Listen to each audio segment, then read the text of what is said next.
This channel does not promote any violence, harmful, or illegal activities. All content provided by this channel is meant for an educational and information purpose only. জনগণকে সুষ্ঠু স্বচ্ছ নির্বাচন উপহার দিতে চান ইউনূস। চলতি বছরেই বাংলাদেশে কি জাতীয় নির্বাচন?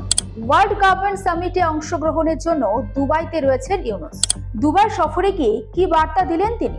শেখ হাসিনার বিচার নিয়েই বা কি বললেন ইউনূস? জানতে হলে অবশ্যই আপনার নজর থাকুক আর প্লাস নিউজের ডিজিটাল প্ল্যাটফর্মে। বাংলাদেশের নির্বাচন নিয়ে অবশেষে মুখ খুললেন অন্তর্বর্তী সরকারের প্রধান উপদেষ্টা ডক্টর মোহাম্মদ ইউনূস। আগামী ডিসেম্বরে নির্বাচন আশা করছেন বলে জানালেন ইউনূস। ওয়ার্ল্ড গভর্নমেন্ট সামিটে অংশগ্রহণের জন্য দুবাই সফরে রয়েছেন প্রধান উপদেষ্টা মোহাম্মদ ইউনূস। আর সেখানেই সংযুক্ত আরব আমিরশাহীর একটি সংবাদ মাধ্যমকে দেওয়া সাক্ষাৎকারে একথা জানিয়েছেন তিনি।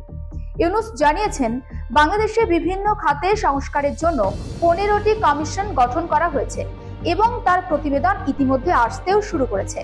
এসব কমিশনের সুপারিশ নিয়ে ঐক্যমত্য গঠনে জাতীয় ঐক্যমত্য কমিশন গঠনের ভাবনার কথাও জানাচ্ছেন তিনি। তিনি আরো বলেন, আমরা এইসব সুপারিশ নিয়ে রাজনৈতিক দলগুলোর পাশাপাশি সুশীল সমাজের কাছে জানতে চাই যে আপনারা এখন কোনটা বাস্তবায়ন করতে চান আর কোনটা আপনারা ভবিষ্যতের জন্য বাস্তবায়ন করতে চান, কোনটা একেবারেই আপনারা বাস্তবায়ন করতে চান না। এ বিষয়ে রাজনৈতিক দলগুলো ও সুশীল সমাজের প্রতিনিধিরা যে মত দেবেন তার ভিত্তিতেই প্রক্রিয়া এগোবে বলে জানিয়েছেন ইউনূস। আর এর ভিত্তিতে ডিসেম্বর নাগাদ নির্বাচন অনুষ্ঠিত করা যাবে বলে আশাবাদী তিনি। এরপর আরো কিছু সংস্কারের জন্য সময় নেওয়া হলে নির্বাচন 2026 পর্যন্তও গড়াতে পারে। ইউনূস আশ্বাস দেন, 16 বছরের মধ্যে একটি যথাযথ নির্বাচন হতে চলেছে। একটি বিশ্বাসযোগ্য এবং স্বচ্ছ নির্বাচন অনুষ্ঠিত করতে পারলেই সন্তুষ্ট হব আমরা। জনগণ এই সুষ্ঠু নির্বাচন উদযাপন করতে পারলেই আমাদের দায়িত্ব শেষ হবে বলে জানান মোহাম্মদ ইউনূস। সাক্ষাৎকারে মোহাম্মদ ইউনূস আরো বলেন, ক্ষমতাচ্যুত প্রধানমন্ত্রী শেখ হাসিনা সরকারের গুরুত্বপূর্ণ ব্যক্তিদের শাস্তি এড়ানোর সুযোগ দেবেন না তিনি। প্রাক্তন প্রধানমন্ত্রী এবং তার জ্যেষ্ঠ কর্মকর্তাদের খুঁজে বের করে দেশে ফিরিয়ে নিয়ে আসবেন। অভিযুক্তদের আইনের মুখোমুখি করার আশ্বাসও দিয়েছেন তিনি। তিনি আরো বলেন, আমরা ভারতকে নোটিশ পাঠিয়েছি যে শেখ হাসিনাকে প্রত্যর্পণ করতে হবে। মানবাধিকার বিষয়ক জাতিসংঘের হাই কমিশনের প্রতিবেদন সহ আমাদের কাছে বহু তথ্য প্রমাণ রয়েছে।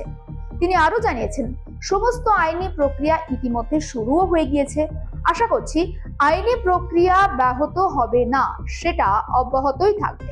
অন্তর্বর্তী সরকার শেখ হাসিনাকে বিচারের আওতায় নিয়ে আসবেই, আর এটা না করলে মানুষ আমাদের ক্ষমা করবেন না।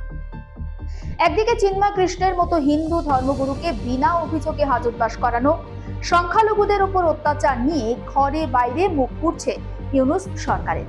আর এই পরিস্থিতিতে শেখ হাসিনার বিরুদ্ধে শাস্তি এবং শান্তিপূর্ণ নির্বাচনের আশ্বাস দিয়ে হাওয়া কতটা নিচের দিকে ঘোরাতে পারবেন ইউনূস, সেটাই এখন সব থেকে বড় প্রশ্ন। আর আপনার নজর থাকুক এমনই খবরের জন্য আর প্লাস নিউজের ডিজিটাল প্ল্যাটফর্মে।